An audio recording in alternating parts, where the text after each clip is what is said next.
Introduction. All province of the Philippines, we have many crimes that happening in the past until now. In all crime, they have different cases like riding in tandem, ambush, massacre, homicide, drugs, and drugs is one of the biggest problem of our country, and etc. All of the victims of this crime are cancelled of our government. Because of many crimes that happening now, they have many people not follow the rule of our law that will be cause of any crime. Why many people in our country are not following the rule of our law? Because some government official is one that they not follow the rule, and it show the start of making crime. That's why many people in our country can follow the rule and so the doing of our government official. And because of the poverty, many people or many family live in squatter area or over the highways, and don't they have money to support for their families, he do a crime like snatching and hold up to get a money. It also was happening in the school. All school they have happening crime. The student, also the girls, always near on the crime. Why? Because of the girl is more attractive for the man that's around in her place.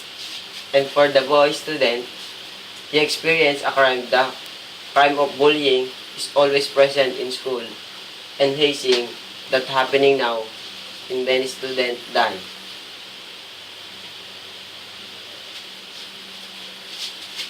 Research description. Hazing is an act that humiliates or even causes physical harm to another person. A new or current member of a group who experiences discomfort or feels violated might be a victim of hazing, even without being a willing participant, used as a condition to become a part of a group. Hazing is often associated with college fraternities and sororities.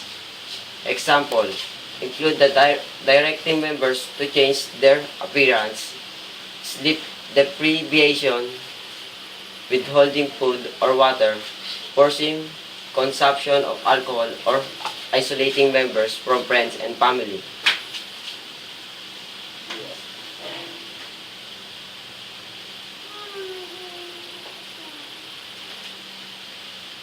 Benefits to the group.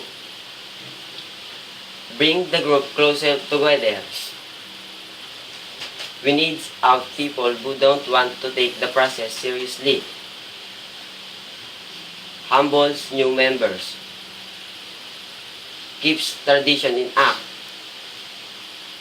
Helps the group members learn about each other. Cultivate shared pride. Promotes discipline within group. Makes good stories to tell later.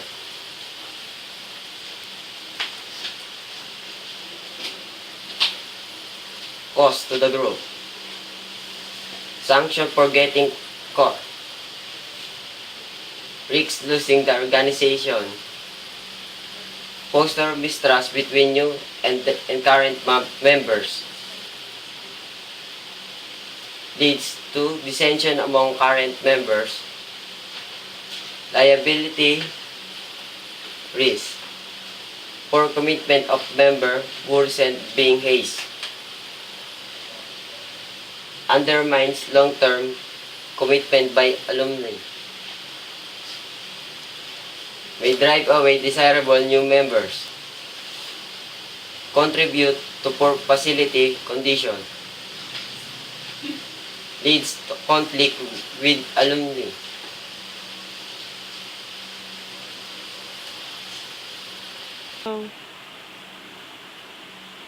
Object of the study: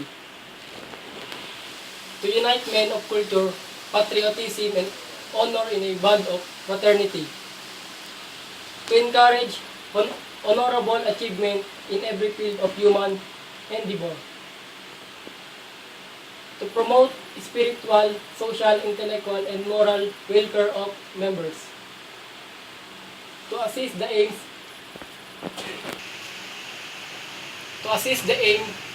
and purposes of colleges and universities. 5. To inspire service in the public interest.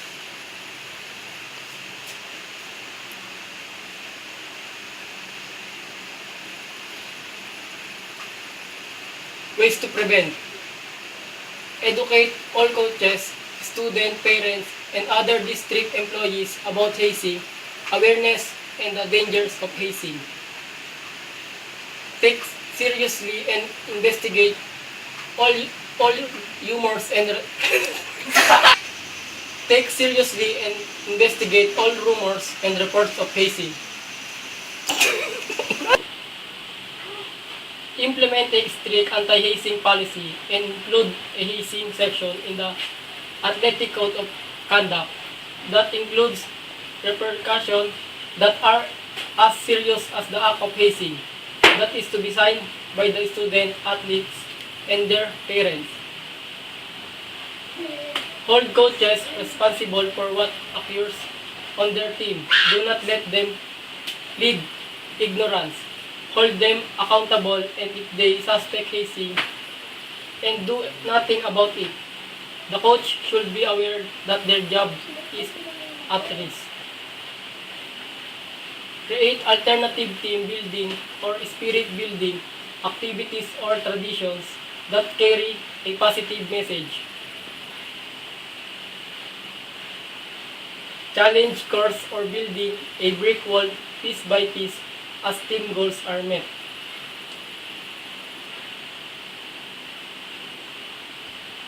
Related studies and literature.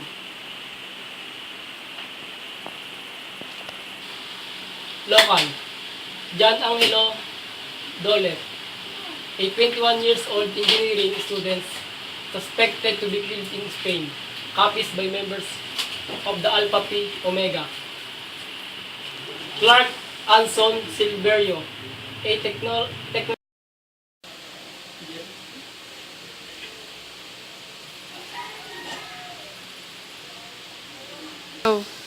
Magandang umaga sa inyo lahat.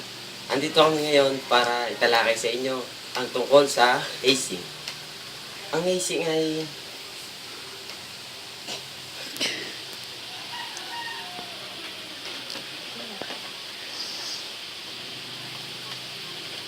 research description.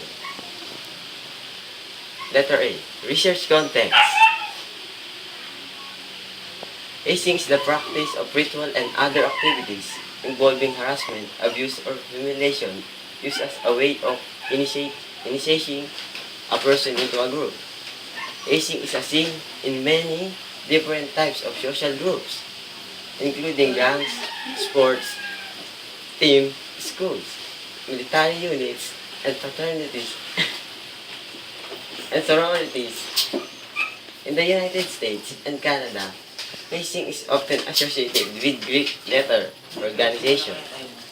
Hazing is often prohibited by law and may comprise either physical or psychological abuse. It may also include nudity or sexually oriented offense. A 1912 illustration of an inmate in American prison receiving the paddle, a form of torture used for punishment. This was illegal at the time. In the Philippines, the paddle has been adopted for hazing neophytes as a part of initiation rites in fraternities. Republic Act Number 8049, an act regulating hazing and other forms of initiation rites in fraternities, sororities, and other organizations, and providing penalties. Therefore, in Article Section 1, hazing as a use in this act is an initiation rite or practice as a prerequisite for admission into membership in a fraternity, sorority, organization by replacing the recruit.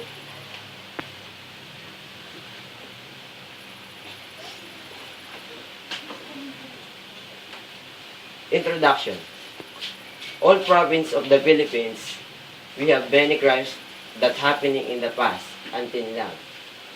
In all crime, they have different cases, like riding in tandem, ambush, massacre, homicide, drugs, and drugs is one of the biggest problem of our country, and etc.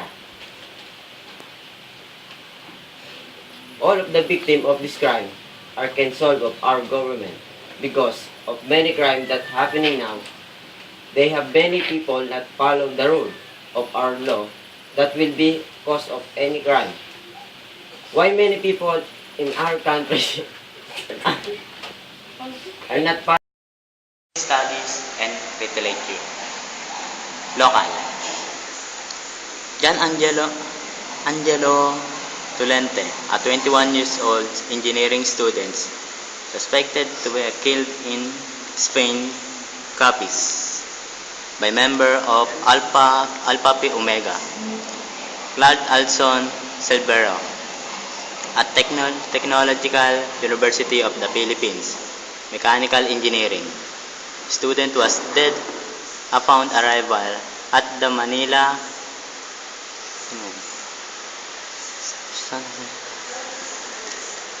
Sanitarium Hospital in Pasay City after cruel illustration rights believed to be by Tau Gamma Pi Fraternity. Marlon Villanueva, a 21 years old agriculture economic from the University of the Philippines. Los Baños, dead in fraternity rights, held young resort in Calamba, Laguna. Dan Robert Talimbu Tab, a criminology student from St. T's College in Iloilo, was believed to be victims of being by member of kapatiran ng kapatiran ng kabataan sa Criminology. Mark Wilson Chua, the University of Santo Tomas students, exposed corruptions among Reserve Officer Training Corps. Official was killed by fellow student. Dependent during trials claimed that Chua died in fraternity hazing rights. 1838, Jam Bulter Gorent hazing groups. Class hazing Franklin Cemetery. According to family hospital records, groups die in hazing incidents. Number for the details are 1847, Jonathan D. Torances, class hazing Amherst College. Torments left upperclassmen, showing his spinning eventual deaths. October 17, Mortimer and Legend Kappa Alpha Society. Cornell University Legend was burnt out in the woods and night as a part of an illustration ceremony.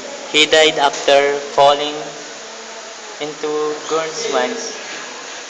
Bleed pointed to members who were beneath him also been but survived. And this is the graph of hazings.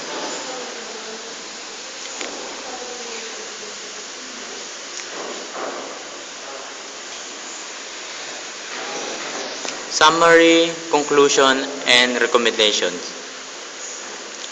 A summary of the study. Hazing is the one of deadly crimes until now. In many students, it happened to the school because of the fraternities, and before of enter in the fraternity, you will go to the illustration rights. Illustration is one of the cause why student die, and he used a flat wood he called paddle. He threw to put any part of the body, and you feel hurts.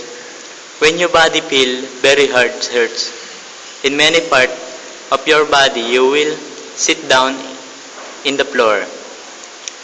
You cannot do any move.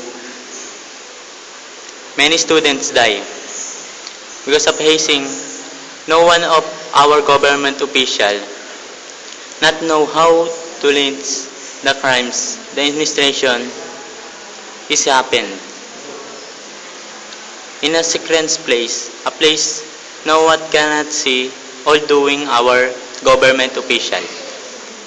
Not know, the place of don't know, the illustration is happening. In what place? When we have a victim of the illustration die, our government official know this done happen. The student enter in the Okay.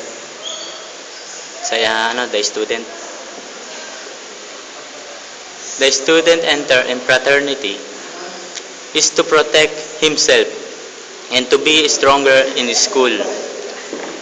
When you are part of fraternity, any student of school feel scared and easily get something you want. Some teacher of the school is a member of fraternity and he invite the student to join. Conclusion of the study. Hazing is the process based on traditions that use group of discipline and to maintain hierarchy regardless of consent. The relevant required individuals to engage in activity that are physical and psychological stressful.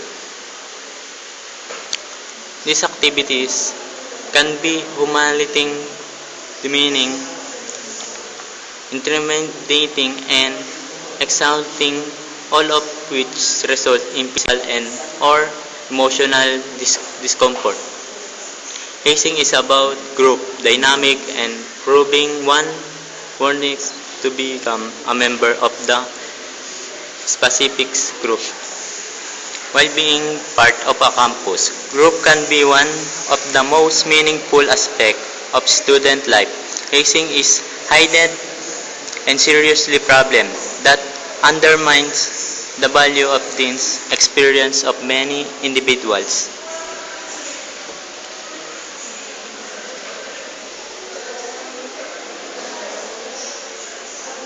I thought hazing is not inquired to corner. We believe that is important to examine this practice explicitly in an attempt to overcome the secrecy that perpetuates them. They don't into other what you do done to them, and they feel as to they have the rights and duty to pass on the traditional high school student.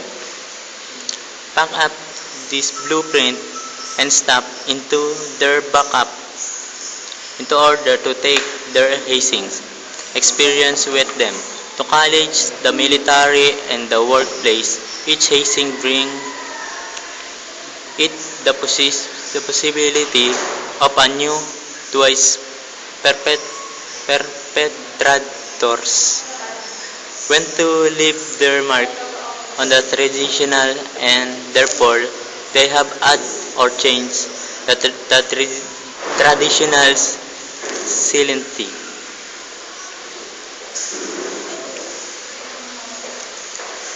Recommendation of the study. Education yourself and other around you about hazing and the effect of hazing. Many people do not understand the hazing in serious problem in their community. However, if you educate yourself and other, the problem associated with hazing will diminish over time.